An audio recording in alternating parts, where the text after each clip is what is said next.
আমার পিছনে এই যে লাইনটা দেখতে পাচ্ছেন, 1 নম্বর গেট দিয়ে ঢোকার জন্য লাইন কিন্তু রয়েছে, প্রচুর পরিমাণে লাইন রয়েছে। আমার পিছনেও লাইন রয়েছে, সামনেও দেখুন প্রচুর পরিমাণে লাইন রয়েছে। হর হর মহাদেব, জয় বাবা বিশ্বনাথ।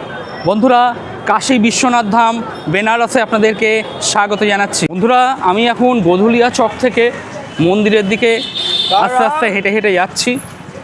একটা জিনিস কিন্তু আমি অনুভব করতে পারছি, শীত, গ্রীষ্ম কি বর্ষা, প্রচুর পরিমাণে দর্শনার্থী সারা বছরই কিন্তু বেনারসে এসে থাকে, যার জন্য ভিড় কিন্তু সবসময় লেগেই রয়েছে আর কি। আপনারা যারা আগামী দিনে ভাবছেন কাশী বিশ্বনাথ ধাম বাবাকে দর্শন করতে আসবেন, তারা অতি অবশ্যই কিন্তু হোটেলটা আগাম বুকিং করিয়ে আসুন। তা না হলে পরিবার পরিজন, ফ্যামিলি, লাগেজপত্র নিয়ে আপনাদের কিন্তু মুশকিলে পড়তে হবে।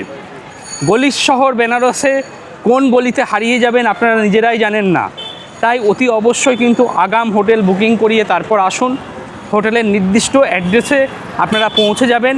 হোটেল কর্তৃপক্ষ অনেক সময় অনেক হোটেল স্টেশন থেকে pick up and drop facility দিয়ে থাকে, যার জন্য হোটেল পর্যন্ত পৌঁছাতে কোনো রকম অসুবিধা হবে না।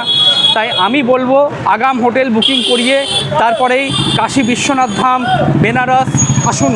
আর এই মুহূর্তে সকাল সকাল দর্শনের জন্য লাইন দেখেন কী পরিমাণে লাইন কিন্তু রয়েছে, দেখতেই পাচ্ছেন। মানুষ এই মুহূর্তে লাইনে অপেক্ষা করছে। আমার পিছনে এই যে লাইনটা দেখতে পাচ্ছেন, 1 নম্বর গেট দিয়ে ঢোকার জন্য লাইন কিন্তু রয়েছে, প্রচুর পরিমাণে লাইন রয়েছে। আমার পিছনেও লাইন রয়েছে, সামনেও দেখুন প্রচুর পরিমাণে লাইন রয়েছে। তো এটা বলাই যায় সারা বছরই কিন্তু মানুষ এখানে আসে বাবাকে দর্শন করতে, পুজো দিতে।